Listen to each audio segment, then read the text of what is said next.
welcome to another edition of Don't Lecture Me. I'm Carl Gibson, here with guest author Brad Watson. In his latest work, Aliens in the Prime of Their Lives, Brad relates the brutality of human experiences with unique genius and tenderness. It's been said that Brad writes with wry humor and otherworldly grace, reminding us how alien we humans really are. And with that, Brad, welcome to Don't Lecture Me. Thanks, Carl. Now, your latest book, Aliens in the Prime of Their Lives, says aliens aren't aliens, not necessarily as we might think of them, but in science fiction, actually, but as humans. So my question is, why do you think of human beings and sometimes some situations as aliens?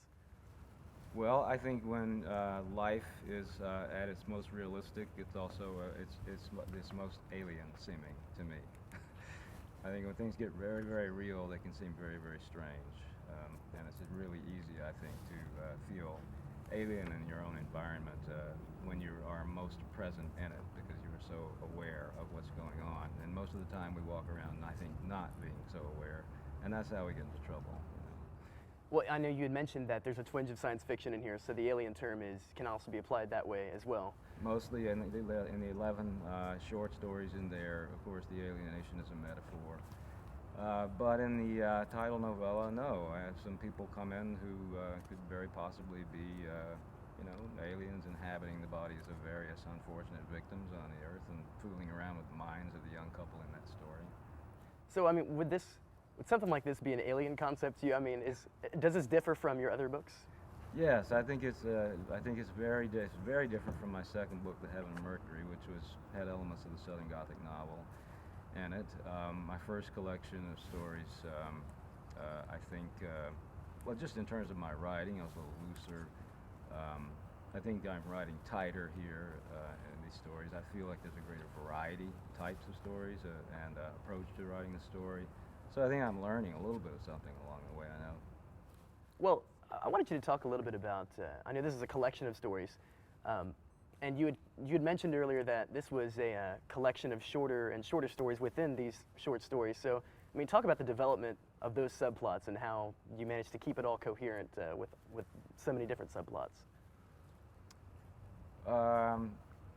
You're not talking specifically about that story that has the short stories within. Yeah, I know that was one of the things that was in your book. That was just a sort of an experiment. I was playing around with trying to write some very compressed stories, and they had, I thought they were thematically linked, and so I put them together. But generally, in the longer stories, no, yeah, I'm fond of digressing into the characters' heads and trying to get at what they're feeling in a way that is substantial, and so it necessarily requires going, digging down into layers of experience and awareness and history sometimes of the characters. I don't think it's convoluted, but I want it to seem to have the complexity of a real life, and if you're going to make that work, it's going to be, well, I know, as you say.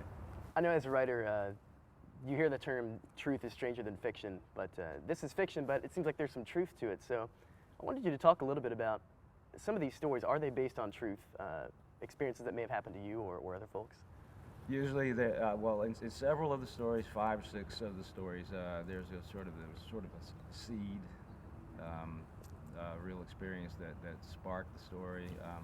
I can't write memoir. I'm embarrassed to write about myself, what really happened to myself. So I might start with something. For instance, in the first story, I had a memory of my mother angry and vacuuming and threatening to, I'm going to get out of this house if you don't start helping me. I didn't have a story, but I was able to make up one from that with a great deal of, what I think is funny, sort of chaotic things going on. Set definitely in my mind on the street I grew up in the house I grew up in, but the characters are all fictionalized.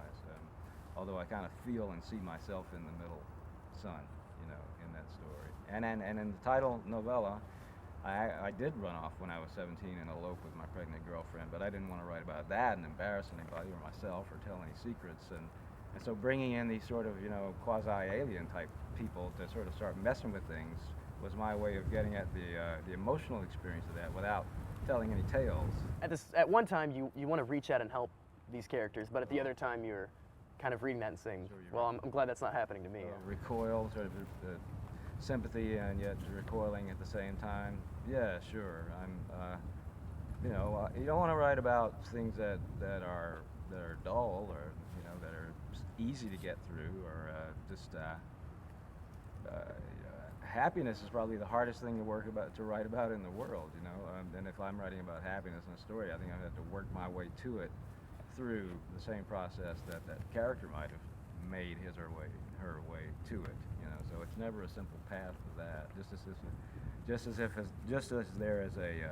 there's always a difficult and an unfortunate path to unhappiness. Well, I noticed a lot of your characters had some three-dimensional attributes. They were needy, they were vulnerable, they were emotionally weak, but at the same time, a lot of them had strong qualities. They had will, they had strength, they had the ability to reach out to others who were in pain. But I wanted to ask you, I mean, is it difficult to give characters that kind of characterization, those attributes, as you're writing about them? Well, if you don't want to be a bad writer, it is.